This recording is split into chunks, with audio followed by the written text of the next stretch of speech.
I'm so excited to have you. Welcome to Pop Thanks. Palace. Thank you for having me. We celebrate iconic women and queer people in pop music and culture. So, one thing we like to do is have our guests introduce themselves and tell us one of your earliest memories you have in music. Okay, love it. Hi, my name is Reese. I'm an independent pop singer. I live in Brooklyn. And okay, my earliest memory of music. I feel like one of my earliest memories is watching tapes of Britney Spears on tour Mm-hmm. on my parents' like VCR tapes. Yes. Um, Whatever, I don't even know what tour it was, but I was obsessed with Lucky. Mm-hmm. And I don't know if you're familiar, she had like her bedroom on stage, like a bedroom set, and I just remember being obsessed with that in like pre-K. So iconic. I love that. I feel like we all have like a little Britney moment growing up. Right? She changed She everything. really did. There was this girl I worked with at a concert one time, and I remember her telling me that she got to work on the Britney Spears circus tour, Oh my god. and she, like, her whole job was giving the fans glitter, like, glittering the fans. She was the glitter girl, and I'm, like, What? forever envious of that. Wait, that sounds amazing. Like painting them with glitter? Like, anyone that wanted glitter, that was her whole job, was to, like, put glitter on their face and travel with Britney. I want that. I was so shook. I was like, oh my God, I need that. Yeah, I need that. I need to do that Right? in shows. Like I need to Yeah. live. That's amazing. Mm-hmm. Okay, so you just released your EP, Ninth Life. Yeah. Can you tell us a little bit about the story and the themes behind the project? Yes, yes. Okay, so I was diagnosed with cancer when I was 22, which is probably shocking. It was a shock to me for Mm-hmm. sure. And I, throughout cancer treatment, I kept writing. It was really a way of processing everything that was happening for me, and just it was my way of journaling through everything. And now I am, well, what am I? I'm 4 years in remission. So Yay. yes, thank you. And I finally just decided I was gonna put some of the songs out that I wrote during that period of my life. And so, yeah, all of the songs on my EP were inspired by my nearly 3 years in cancer treatment. Yay. Yeah. We're so glad you're here with us Thank today. you. Me too. So, what was the songwriting and like creative process like? Are you more of like a linear thought, or is it kind of like organized a little chaotically? Yeah. What's like the vibe there? So when I started, well, I never set out to make an EP. I was Okay. really truly just writing my way through treatment and Mm-hmm. setting up sessions virtually. I did a ton of sessions on Zoom throughout cancer treatment, and it just gave me purpose and really kept me going throughout everything. And so it was never like, oh, I'm writing to put out music, I'm writing to release something. Like I just was writing to write and to connect with people. And so I wouldn't say it was organized, but I also wouldn't say it was chaotic. I just kept Mm-hmm. doing it. I kept scheduling sessions. I kept writing for other people as well, writing for pitch. So yeah, it'll be interesting to see what happens with the next project that I do. I feel like it'll be a little more like streamlined. I'm writing because I want to put something out, make, I don't, whatever it may be. I mean, I would love to do an album if I can. So we'll see. Yeah, definitely. Yeah. When you're like writing your lyrics or your notes, do you usually do like notes app, or do you like pen and paper, or is it a little bit of everything? I am a notes app girly. Yeah. Yes, I rarely anymore handwrite things. When I was in cancer treatment, though, and writing these songs, I did a ton of journaling, Okay, yeah. writing in my journal. So honestly, I don't even remember. Maybe I did write some things in my in a journal for these songs. I can't remember. That's okay. When you were you writing music before your cancer treatment, or was this kind of like something new that you're trying out? Yeah, I started actually senior year of high school. My high school iconically offered a songwriting class. And so That's sick. yeah, that's literally how I started. I was like, you know what? I'm not gonna take AP US history. I'm Yeah, gonna songwriting. period. Yeah. So That's so cool. yeah. So your music delves into like challenging themes of grief and a sensation of falling behind.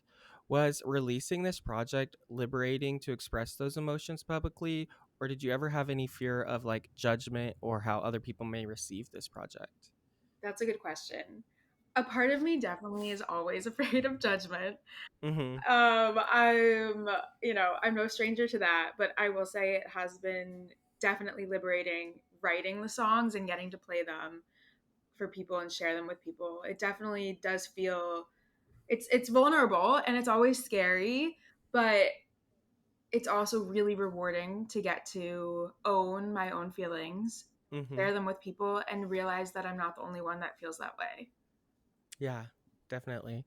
Do you feel like a sense of release once you like finish a project or send it out into the world? Or are you like do you have those like anxious butterflies? Oh my god, I have so many anxious butterflies. Yeah. Yeah, Mhm. for real. It's weird though because I did write these songs a few years ago now, so it kind of feels like it's just been a long time coming. Yeah. And so there is a part of me that feels like a little detached, I think, because of that. I'm like, oh, well, I've listened to the song 10 million times already. Mhm. And so have my friends. I've played them at shows for a few years. So there is that. But yeah, I still get nervous for sure. Yeah, I would get nervous too. I mean, I get nervous even releasing like podcast stuff, Yeah, but then I'm like, if I think I did good, then that's all that matters. So, exactly. If you love it, yeah. you love it. It's good. Yeah, for sure. Whenever you're like singing the songs that you wrote during remission, do you ever like remember writing the lyrics like the time or like the thoughts that you were having during the like time you were writing them? Yeah, for sure. For sure. It definitely, and I wouldn't say it's like every second that I'm playing the songs. I think there is a part of me now that feels healed because of it. Yeah. And I'm not always how do I say this? Yeah, I do feel like a part of me is healed from it, but for sure there are moments when I'm singing the songs, I'm playing the songs that I think about where I was when I wrote them and how I was feeling and the feelings that I'm talking about in the songs. Mhm. And it it's rewarding to be like, oh, that's where I was. I'm not there anymore. Yeah. I wrote about it, but I'm okay now. I love that. I feel like that has to be like I don't know, so cool to kind of look back and see you can express the same feelings, but you're in a different moment of time, so it can mean something completely different even. Yes, there's that too. Right. Like so I Mhm. have a song Aftermath that's I wrote because my cancer came back after I did my first Mhm. line of treatment and I was so depressed and upset, Yeah. understandably. And I just wrote about feeling like I wasn't getting anywhere. I was falling behind. I saw all of my friends, getting jobs and Mhm. playing shows and all the things that I wanted to do. And I felt like I was falling behind. And now I relate to that in a totally different way. Not because I'm in cancer treatment, but just because I Yeah. still feel, I look around and I still feel like I have so far to go. So it Mhm. is cool that the songs have taken on new meanings. Yeah, I think it's so cool. Like, I even like music I listen to myself, I'll have listened to and then I'll take a break. Like, there's a lot of music I listened to in high school that I'm re-listening to now, Mm, and I can like still imagine myself in high school listening to it and how it made me feel, but now they like translate into a different way. And I think music's just like so cool because it can evolve with you even though it's like the same yes. song. I love that. It's growing with Yeah. you. Yeah, I think it's just so cool. I think it's so cool too.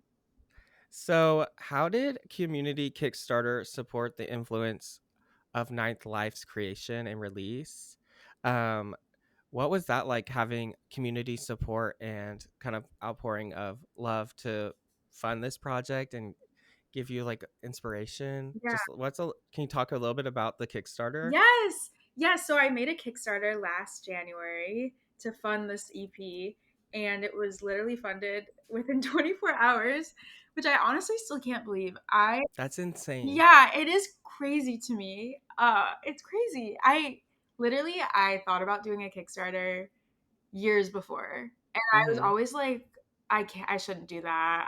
I don't deserve that. I feel very privileged in my life in a lot of Yeah. ways. And so I just felt guilty for making a Kickstarter. And I also was like, well, are people even gonna care? Are people even gonna contribute? Mhm. Um, so yeah, it was really gratifying that people donated and yeah, it's crazy. I feel very loved because of it. in the moments where I still have self-doubt, I have to remind myself people contributed and wanted to see this project happen, and I'm so grateful for them. I truly could not have done it without them. Yeah, and 24 hours is so insane. Yeah. Like, it was meant to be. Those people wanted to hear from you, Yeah. and they're Oh, like, thanks. "Let's get this girl going." I love Yeah. that so much. I think it's so cool that, like, other people have, like, a little part of this whole project. Yes, I hope they feel that way. I hope they feel like they were a part of it because they were a part of it to me, you know? Yeah, like, that's so cool. Yeah. Were you able to, does it tell you, like, who helped, like, fund it? Were there just, like was it, like, random people too? I would say it was mostly my friends and family or Yeah, friends of my parents, friends of friends. I There love were that. some strangers, there were some names that I didn't recognize, which was Mhm. also cool to see. Yeah, did I answer your question? Yeah, totally. Yeah. That's so cool. Yeah. So, when did you first have your first idea to write Ninth Life? Like when you were writing the like okay, how to explain this? Yeah. When did you ever have like the first idea for any lyric or any idea or any song on the EP? Ooh, oh, any song on the EP? Mhm. I think the first song that I wrote on the EP was, oh my god, actually, I'm having trouble remembering. I think it was Aftermath. Yeah. Wait, Aftermath, Ninth Life. I'd rather be boring. Sleep With Sadness. What's the last song? Could have been me. Okay, yes. It was either Aftermath or Sleep Out the Sadness. I think it was Aftermath. I think Sleep Out the Sadness came later, but yeah, I don't honestly Aftermath. I don't really even remember.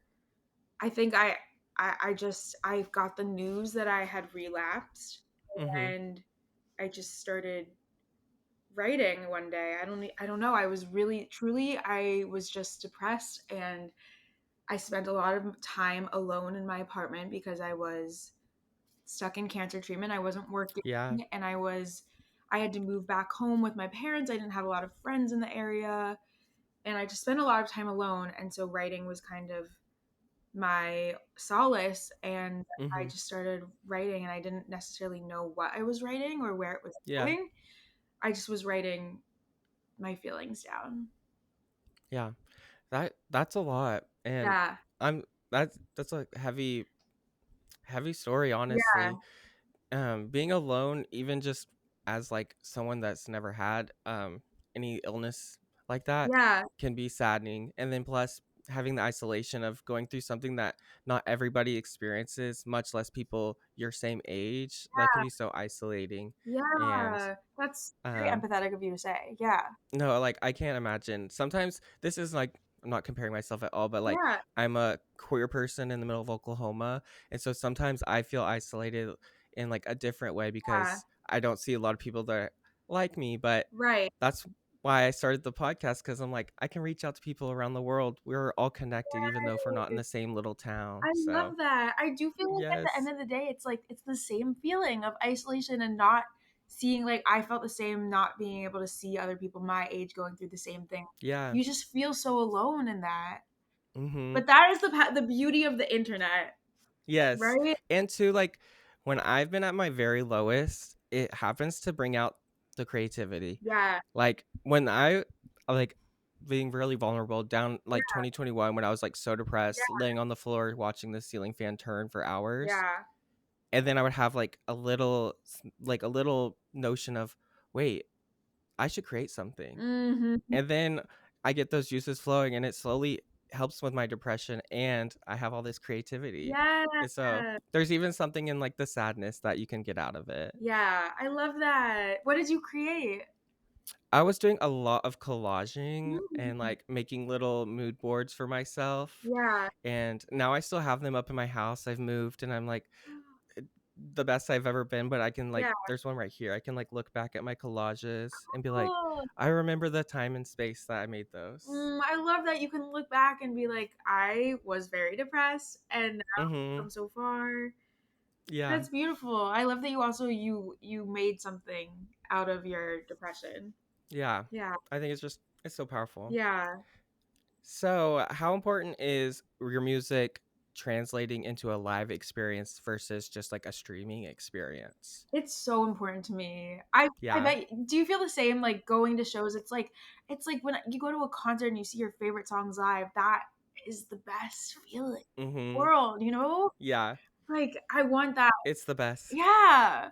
It's the best. And too, like, do you ever get like seeing the person that I've listened to so long, but just like seeing them like actually be a live person? Yeah, It's like so cool. I'm like, wait, you're real. You don't live in my little phone. right? I Yeah, I love totally that. agree. I feel the same, I feel the same. I'm like, "Oh my god, I can't Mhm. believe you exist and you're in the same room as me." Right? It's so It's crazy. crazy. So yeah, I hope that I can bring the same feeling to my shows. Yeah. Yeah. Ugh, I can't wait. I have to go to one. I hope so. I'll be there one day. Yes, please. Do you ever get like anxious or nervous prior to performing live? Oh my god, yes. Yeah. Every time. Do you have like a little routine to calm yourself down or do you just push through it? Yeah. Yes. I've started I feel like this past year I've really honed in on a little routine that helps. But I will say the thing that has helped the most is just playing out as much as I can. Doing Yeah. it over and over again. Truly, like I did not sing in front of anyone until senior year of high school, I think, Okay. other than my sister. Mhm. So I really like I came from severe stage fright, severe stage Yeah. fright. And yeah, just getting out there and doing it over and over again has been the main thing that's helped. But I still get nervous, and what I do now is I will take some time beforehand to stretch, maybe do a little yoga. Mhm. I try to do meditation. I haven't been very as consistent as I want to be. It's tough. It's tough. It's really tough, but I'm trying to get into it because I do think it really helps like calm me down, Mhm. lower my heart rate, take the pressure off. So I try to do a Yeah. little guided meditation. I also just like for practical reasons will steam. I have it on the table over here. I have like my little vocal steamer thing, whatever you call it. I don't know. I'll steam, I'll have tea. Yeah, I'm trying to think if there's anything else. Do vocal warm up, Yeah. you know. How much before you walk on stage are you like preparing? Ooh. Like do you get there like do you start like your routine like an hour before? Are you starting it in the morning? Like I feel like I start in the morning yeah, because usually, well, not always. It depends like how busy I am that day and right. work and whatever. But Mhm. if I can, I like to stretch, yoga, meditate at home, and then get ready. And then I'll steam, and then I'll have my tea, and then I'll do my vocal warm ups. And then once I get to the venue, then set up whatever I have to do there, and then hopefully, not always, but if I can, I like to do a little more meditation prior to like right before getting on Yeah. stage, to just because as soon as I get there, then the nerves really start to bubble Mhm. up. So I'll try to do a little more meditation once I'm there, and also depending on timing, maybe a little more vocal warm up if I need it. But yeah, does that make sense? Yeah, totally. Did the nerves ever die down like once you're on stage or do they kind of stay around? I think yes. I guess it's a little bit of like a wave. There are Okay, yeah. moments where they calm down and there are moments where they pop back up. Mhm. Um I recently added in I'm trying to do a little more what do I say? Like crowd interaction during my Yeah. shows, which is a new thing for me.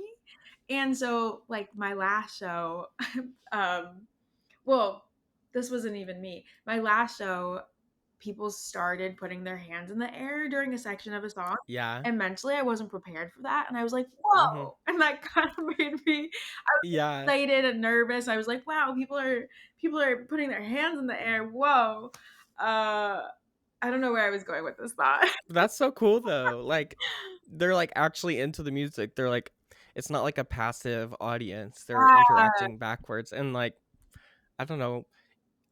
even them doing that without you asking, like, Yeah, they're feeling the music, like, that's so cool, I love so that. cool. It's so cool. It's so exciting. It did make me a little nervous because I Yeah. wasn't used to it, but I was Mhm. excited.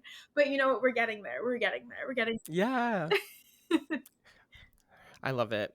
So, since Pop Palace is all about women and queer folks in culture and music, Yeah. how has being your gender shaped your career path in the music industry, Yeah. if at all? And it can even be from like the perspective of maybe like fans or even like industry professionals, kind of just like all around in general, if that's not too broad of a question. Yeah. No, not at all. Oh gosh, I do think it's a hard question. I feel like being a woman and identifying as a woman has Mhm. certainly shaped my life in so many ways, as Yeah. gender does and gender Mhm. expression. I feel like for me, the thing that comes to mind is I've always been a chronic people pleaser, and I do attribute Yeah. some of that to my gender Mhm. and just feeling like I need to get people to like me and not always feeling like I can speak up and take up space.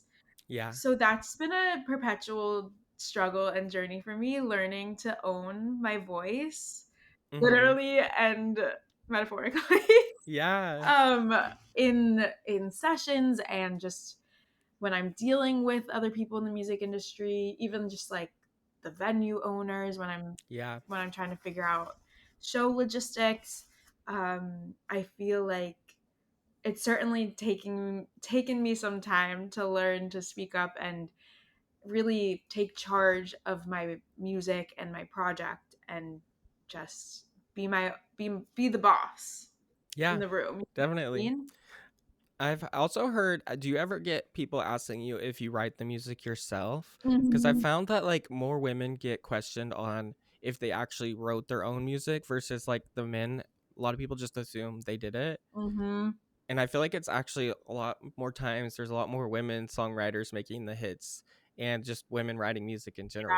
Yeah. Mhm. Imagine. I definitely get asked that a lot. Yeah. I also feel like a question that I get, what was I thinking? I was thinking about this the other day. Like when I talk to when I often get asked when I say I do music, Mhm. it's often like, "Oh, what do you play?" Not, "Do you sing?" Yeah. Like, singing Mhm. kind of feels well, I don't know if this has to do with gender, but singing kind of feels like I don't know, people are just like, "Oh, so you play guitar, you play piano." Yeah. And I'm like, "No, actually singing is actually, like, my main thing." Mhm. Like, I'm the focus, babe. Yeah. It's me. Yeah. Yeah. Right, right. And I don't know, I say this a lot on the podcast, and this is just my personal beliefs, but I think that women make music just better in general. They understand nuance and reading between the lines, unlike a lot of straight men don't get it. And I'll die on that hill. That's why I have this podcast. I can say whatever I want. Women make better music, and Yeah. I'll die on that hill. I love that. I just think women do it all. Women do it all Right? They're the better. best. Women are the best. So, when you're not making music or not at work, what are you doing with like any spare time that you have, if you have any spare time? Any spare time, ugh, other than scrolling on TikTok? Yeah. What am I doing? That's a great question. I feel I live in New York City, so I feel Mhm. like it really like is all over the place. Yeah. Like I'm always doing random things. Like this week, I'm going to the Rockettes rehearsal show because my Ah, friend is from the city. cute. So just like things. There's always That's things so fun. happening in the city. I feel so lucky. So I'll try to go out, do whatever cool New York City things are going on, things Mhm. that friends invite me to. A lot of shows. I go to a lot of shows. I don't know if that Yeah. is well, I guess that is music related. But No, but that's still fun. yeah. I love that. Yeah. And like New York, I bet you guys get so many options of shows you can go to also. Yeah, it's really honestly, sometimes it's hard. Like last week my friend was like, I have an extra ticket to see Dermot Kennedy. You know Mhm. who that is? Yeah. He's an Irish singer-songwriter and I really wanted to go, but it's just I was I have so much going on right now and I was exhausted and wasn't feeling great and I just had to say no, which sucks. Yeah, it But sucks, but it's lucky to have those opportunities at the mhm. same time, you know? Yeah, definitely. Yeah, but otherwise, I would say, I love going out to eat. Yes, same. I love that. When I went to New York, I went when I was like in high school, and I made my parents take me to Lady Gaga's dad's restaurant. Yes! I was like, "We're going there now." Yes! Wait, is it called Joanne's? Mhm, Yes, I've heard, yes. okay. I was like obsessed because they all have like little pictures of her too. I was like, I don't care if y'all aren't like mega fans, I'm going. No, you gotta go. How was Yeah, it was iconic. It yeah? was so iconic. I met her dad. That's I was so scared. I would be terrified. He's like such like a masculine, like tough guy. And I was like, Yeah. "Hi, I love your daughter." He's like, "Thanks." That's amazing. Oh Yeah. my god, I'm obsessed. So I have one last question that we ask on Pop Okay. Palace, going off like the palace theme and royalty. Ooh, So imagine you're on like it's a royal court, you're on the throne, and you have oh, I'm on two the to throne. three. Yeah, it's your show.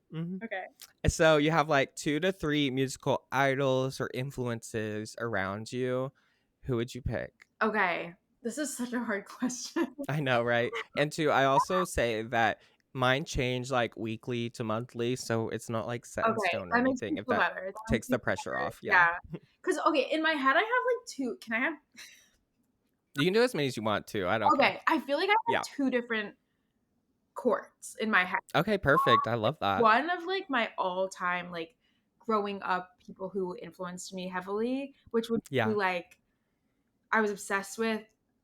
Okay, actually, okay, yeah, I'm gonna say like my childhood people. It was Britney Mm-hmm. Spears, Yes. Shania Twain. I was obsessed. Icon. Um, Celine Dion and Mm-hmm. Beyonce. Love it. Yeah, so those I feel like growing up. Well, also maybe I'll put Tori Kelly in that boat too because I was Okay, yeah. in high school. And then in my more current court, I would Mm-hmm. say Griff. Do you know Griff? And yes, I know them. Okay, I love Griff. Obsessed. I saw her live and she was incredible. Ah, I love that. Yeah. And who else would I put? Maybe Maisie Peters. Mm-hmm. Love her writing. Honestly, more recently I would say Taylor Swift. Well, Okay. I wouldn't say maybe today, but if you had asked me a year ago, I would say Yeah. Taylor Swift. Mm-hmm. Um, and Julia Michaels. Yes, I love I her. love her. I got to see her open for Pink a long time ago, and Yeah. it was like also I got invited to the concert, so I didn't know she was gonna be there, and then she just showed up, and I was like, I'm so shook right now. Wait, that's I was like, so cool. I was literally telling everyone around me, I was like, do you know all the songs that she writes? Like, No, besides these ones herself, I was like, this is like, y'all don't understand how iconic this is. y'all don't understand. People Yeah, I was like freaking don't out. understand. But you knew. Mm-hmm. You knew. I knew. I was like, So a cool. queen is here. Oh my god, I'm Yeah. so jealous. Speaking of crazy New York City things, she did Mm-hmm. a free show here over the summer, and Stop. it was like in Hudson Yards, if you know where that is. And Mm-hmm. my friend and I, we tried to go, but it was so crowded. We had I to stand bet. outside of the concert, Yeah. so we didn't. That's so fun But though. she was there, and we heard her. Yeah, that's all that matters. Yeah. Did you get a chance to see Beyonce on any of her like Renaissance or Cowboy Carter tours? I am so bummed. I didn't. I've seen her 3 times Oh, really? past, but I could not the new all the ticket stuff happening now where tickets are like Insane. $800. I'm like, I can't. Yeah. Yeah. When I saw her previously, it was like I went to see her on the Run tour. If you So remember? iconic. Did you go? Mhm. No, I haven't gone. Oh my god. I've never seen Beyonce. She's like the one queen that I haven't seen yet. Okay, I'm manifesting that for you. Part Act 3, I'm going. Yes. Literally, I'll like sell my stuff. I'm gonna Wait, go. literally. You Yeah. have to go. You ha Maybe I'll go to New York and then I'll text you. I'll be like, hey, I'm here. Okay, listen, I would actually love. I would That'd actually be so I fun. would I We can go to Joanne's together. yes. I'm so down. I'm so bummed that I missed the last few tours. But yeah, when I went to see her, it was like on the run and my friend and I got the tickets on StubHub like an hour before and they were like 70 Hmm. bucks each. Like, that's insane. Yeah. And now I'm like I don't know what to do. It's impossible to get a reasonable ticket to anything. Yeah. It's impossible. Yeah, so Well, annoying. I'll get one. Okay. I'm bound to do it. I Yes, have you to do it. are. Yes, you are. Yeah. It's gonna happen. I'm gonna go to the New York show. Yes. I'm planning it now. Yes, please. I love it. Well, thank you so much for joining me. It was so great to finally meet you. Is there any last things you want to say to the audience before you go? Ooh, any last things? If you listen to my music, thank you. And Yes. yeah, yeah. Thank you for having me. This has been so fun. Of course. And I'll post all about it. Post about you through the week too. And I hope you have a wonderful rest of your Thank day. you. You too. You too. Okay. Bye. Bye.